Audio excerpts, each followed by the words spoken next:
40 হিজরির 19 রমজান, 661 খ্রিস্টাব্দের জানুয়ারি মাসে কুফার মহান মসজিদে খারিজি আব্দুর রহমান ইবনে মুলজিম বিষাক্ত তরবারি দিয়ে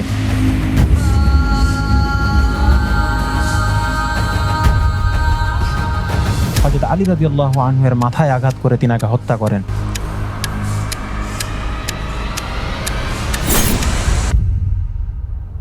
ফজরের নামাজের সময় তার উপর এই আক্রমণ চালানো হয় এবং 2 দিন পর 21 রমজান 62 বা 63 বছর বয়সে তিনি ইন্তেকাল করেন।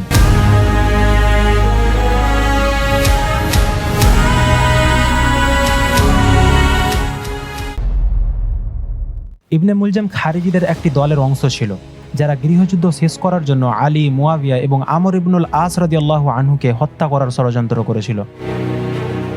কিন্তু কেবল আলী রাদিয়াল্লাহু আনহুর বিরুদ্ধে ষড়যন্ত্রটি সফল হয়েছিল। 19 রমজান কুফা মসজিদে ফজরের নামাজের সময় হযরত আলী রাদিয়াল্লাহু আনহু সিজদায় থাকা অবস্থায় ইবনে মুলজাম 1 মাসেরও বেশি সময় ধরে বিষ মাখানো একটি তলোয়ার দিয়ে তাকে আঘাত করে। আঘাতপ্রাপ্ত হওয়ার পর হযরত আলী রাদিয়াল্লাহু আনহু বলেন, কাবার রবের কসম আমি সফল হয়েছি। তিনি 40 হিজরির 21 রমজান শাহাদাত বরণ করেন। হত্যাকাণ্ডের অনেক আগে আলী রাদিয়াল্লাহু আনহু তার পূর্ব অনুমানের মাধ্যমে এবং মুহাম্মদ সাল্লাল্লাহু আলাইহি সাল্লামের মাধ্যমে তার ভাগ্য সম্পর্কে জানতেন। তিনি আলী রাদিয়াল্লাহু আনহুকে বলেছিলেন যে তার দাড়ি তার মাথার রক্তে রঞ্জিত হয়ে যাবে। বিশেষ করে সুন্নি ঐতিহাসিক ইবনে সাদ ভবিষ্যৎবাণীমূলক হাদিস উদ্ধৃত করেছেন, যেখানে রাসূলুল্লাহ সাল্লাল্লাহু আলাইহি সাল্লাম বলেছেন, প্রাচীনদের মধ্যে সবচেয়ে নিকৃষ্ট ব্যক্তি ছিল সে যে নবী সালেহ আলাইহিস সালামের উটকে হত্যা করেছিল, এবং তার সমসাময়িকদের মধ্যে সে যে আলী রাদিয়াল্লাহু আনহুকে হত্যা করবে। হত্যাকাণ্ডের আগের রাতে আলী রাদিয়াল্লাহু আনহু ভবিষ্যৎবাণী করেছিলেন যে তার নিয়তি শীঘ্রই পূর্ণ হতে চলেছে। সকালে যখন তিনি বাড়ি থেকে বের হচ্ছিলেন তখন রাজহাঁসেরা কলকল করতে করতে তাকে অনুসরণ করছিল এবং আলী রাদিয়াল্লাহু আনহু বলছিলেন যে তারা তার জন্য কাঁদছে। আলী রাদিয়াল্লাহু আনহু তিনার হত্যাকারীকে ক্ষমার সুপারিশের সাথে এই সিদ্ধান্তটি হাসান রাদিয়াল্লাহু আনহু এর উপর ছেড়ে দিয়েছিলেন এবং তিনি বলেছিলেন যেন ইবনে মুলজিমকে শক্ত করে না বাঁধা হয়, তাকে যেন ভালো খাবার খাওয়ানো হয় এবং তাকে যেন জনসম্মুখে অবমাননা না করা হয়।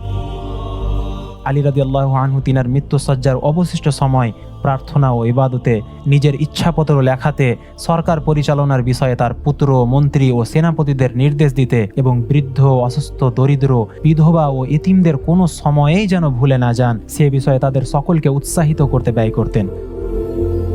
তার সঙ্গে দেখা করতে আসা সকল মানুষকে তিনি বললেন যে তাদের জীবনে আল্লাহ তাআলার উপস্থিতি সম্পর্কে সর্বদা সচেতন থাকা উচিত, তিনাকে ভালোবাসা উচিত, তিনার ইবাদত করা উচিত এবং তিনার সৃষ্টির সেবা করা উচিত।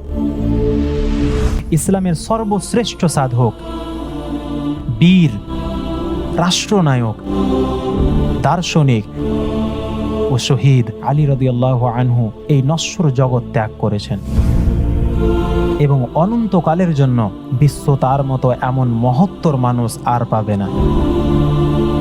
মুসলমানদের মধ্যে অনেকেই আলী রাদিয়াল্লাহু আনহুর মৃত্যুতে শোকাহত ছিল, কিন্তু অমুসলিমদের চেয়ে বেশি শোকার্তভাবে আর কেউ তার জন্য শোক পালন করেনি। তাদের হৃদয় একেবারে ভেঙে পড়েছিল, আর সাম্রাজ্যের অসুস্থ, প্রতিবন্ধী, পঙ্গু, এতিম এবং বিধবারা যখন শুনল যে তিনি মারা গেছেন তখন তাদের মনে হলো যেন তাদের পৃথিবীটাই ভেঙে পড়েছে। তিনি ছিলেন তাদের সকলের পিতা, তিনি তাদের সকলের হাত ধরেছিলেন, তিনি তাদের সকলকে তার প্রার্থনার স্থান দিয়েছিলেন। তাদের মধ্যে অনেকেই তার মৃত্যুর আগ পর্যন্ত জানতো না যে তিনি তাদের খাওয়াইয়েছেন এবং তাদের যত্ন নিয়েছেন। তিনি সমগ্র মানব জাতিকে যেন তার মুঠোয় তুলে নিয়েছিলেন। যদিও আলী রাদিয়াল্লাহু আনহু দরিদ্র দুর্বলদের জন্য সর্বদা সহজলভ্য ছিলেন, তারপরও নিজের সবচেয়ে বড় উদ্বেগ ও ভয় এই ছিল যে তাদের কেউ হয়তো তার নাগালের বাইরে না চলে যায়। একমাত্র তার শাসনাধীনেই অমুসলিম, ক্ষমতাহীন ও অরক্ষিতরা পূর্ণ নিরাপত্তা ভোগ করত। কেউ তাদের উপর সন্ত্রাস চালাতে বা তাদের পোষণ করতে পারত না। তার মৃত্যুর সাথে সাথে তাদের সেই নিরাপত্তা চিরতরে বিলীন হয়ে গেল।